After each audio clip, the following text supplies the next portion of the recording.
to Unfiltered with Roxy, where we dive into real convos for real healing and change. I'm your host, Roxana Feenster, aka Roxy, and on this channel, we talk about topics that leads to real growth, healing, and change that sticks. So today I have a new little series, many lessons on the journey to self-discovery. And we're going to talk about the little but powerful lessons that make all the difference when we're figuring out who we are, what we really want, and that life is too short to be stuck in a cycle of stress, burnout, obligations that don't serve us. So I have four, little nuggets that will help us on this journey we call life. So the first tip is prioritize yourself like you're a job. When you go to work, what do? You make sure you look good, you feel good, you smell good, hopefully. All of those things, right? You make sure that you're prepared, you have your lunch, you have your water, you make sure that you have your pen, your notebook, your computer, all the things you need to be successful for that day. So for you, I need you to prioritize yourself like you're a job. Don't put your workout on the back burner. You deserve to prioritize yourself, mom, grandmother, sister, caregiver. Make sure that you're putting time to work out. Don't say that you don't have time for that, or, your kids need this. Your kids need you to show up whole and healthy. Go around the block. Do workouts in your house. There are never put yourself at the end of the list. Put yourself first, put your mask on first. That way you can help everyone else. One of the things with prioritizing yourself as a job, you make sure all the tasks for the day for your job get done. Well, your day is never going to be perfect. So if in your day you have to reschedule some things, it's fine, but just make sure that your top 3 things get done. My top always has to be strength training, making sure that I'm working out, drinking my water. I make sure I meditate, which is a new thing for me, but I decided that now that I'm in the phase of life that I'm in, I'm perimenopause, and I need that time so I don't kill anyone. I legit need to meditate, do my affirmations, make sure that I have my water throughout the day so I'm not so dehydrated I can't even think straight by the end of the day. So make sure that you're prioritizing yourself. Number 2, setting intentions with time, energy, and money.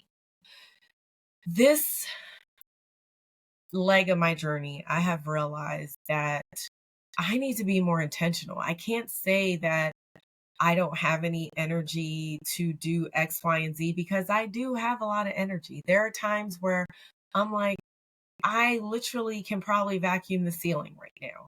I just want to clean. I just want to do this. So I do have the energy to do all the things that I want to do. But what I don't have energy for is to keep wasting time on things that don't deserve my energy. Like complaining about stuff. Like maybe doing something someone else wants me to do that I don't want to do. And a lot of times I think it's not even that other people want us to do it. It's just that we've decided that that's something that we're supposed to do. And let me just do it for the umpteenth time just because. So, for example, I realized that one of the things that I don't want to do anymore or put time to is volunteering hours and hours of time to church, to different organizations. I don't want to do that anymore. Yes, I will do 1 or 2, and those times I will already know that's the event I want to do, but not every event is going to be my event to do. And I realized that was a boundary I had to make and enforce.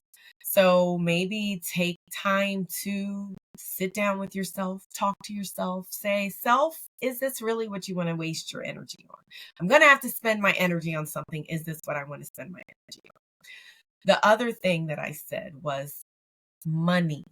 I realized that I waste so much money on so much silly stuff that I don't even always know why or where the money has gone. And that's not good. Found myself saying that, oh, I wish I had more money. I wish I had this. I actually have a regular flow of money. Like, I'm not rich. I don't have a full time job anymore, but I'm not broke either.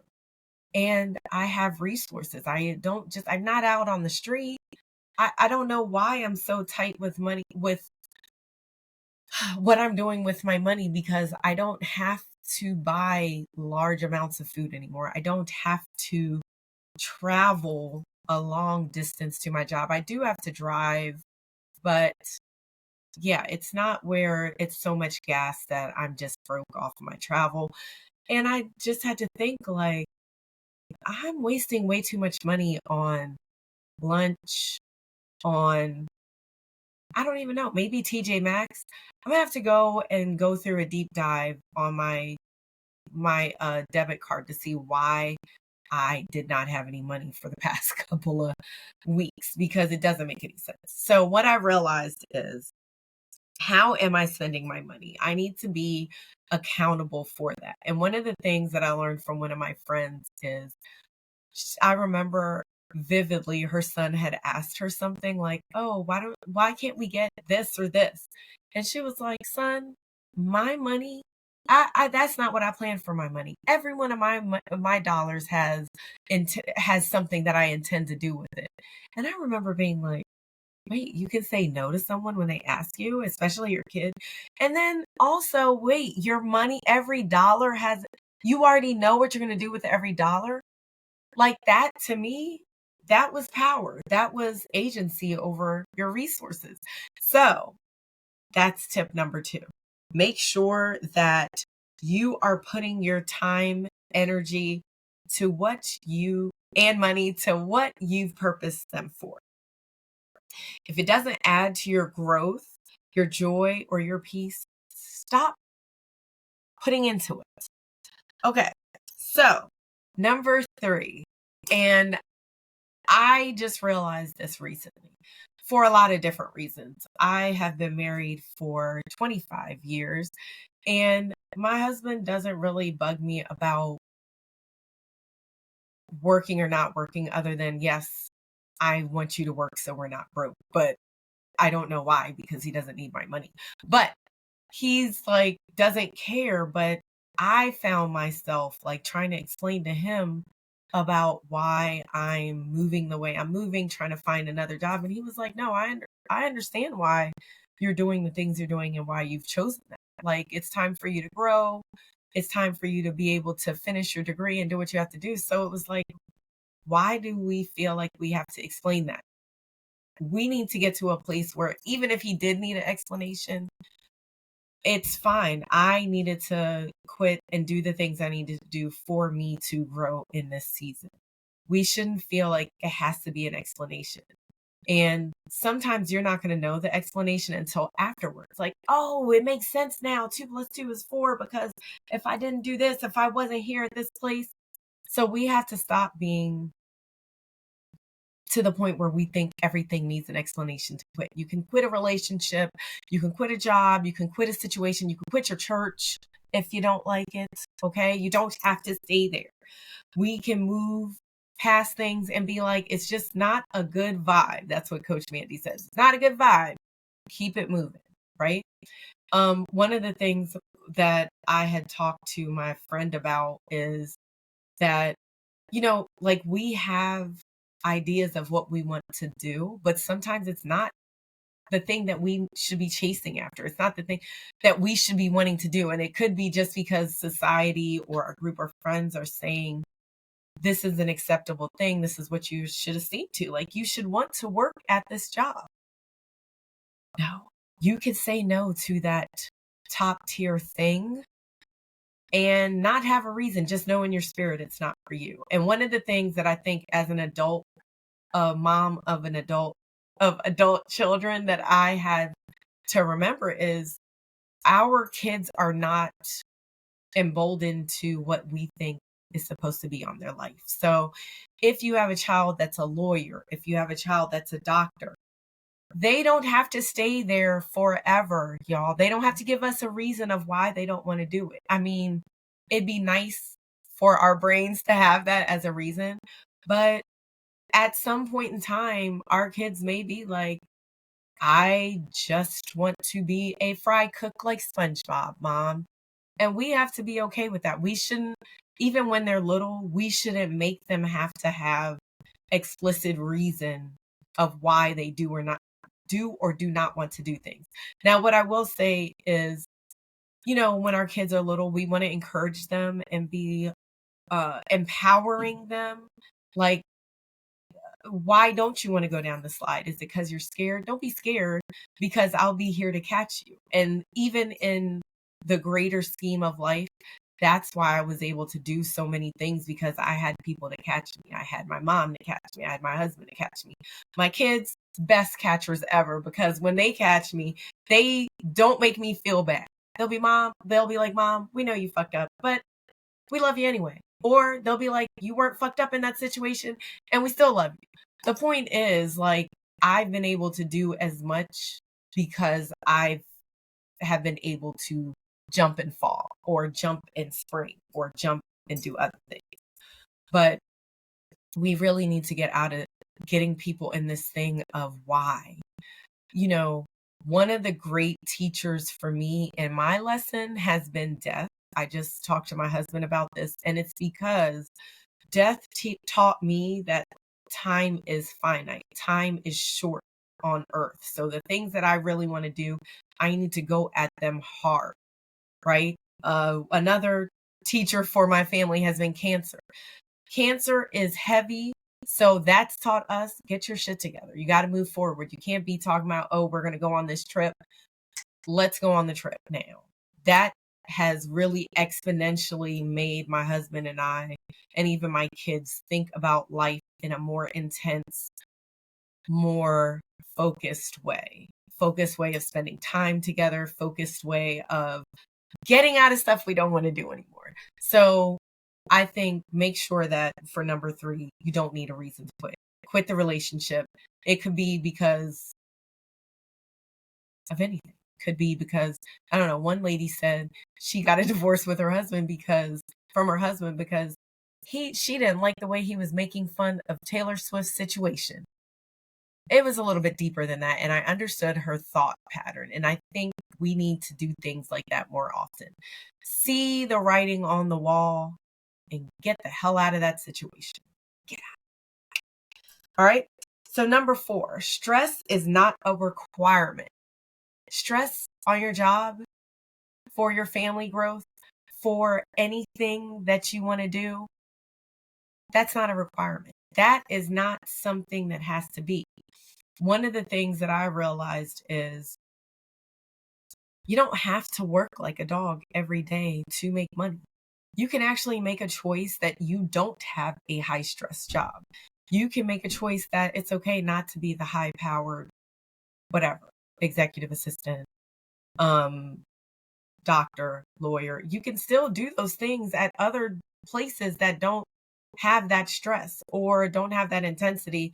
And if you don't make that same arm and a leg, it's still fine. Like, I don't know why we get into this thing of we have to be busy, we have to be stressed.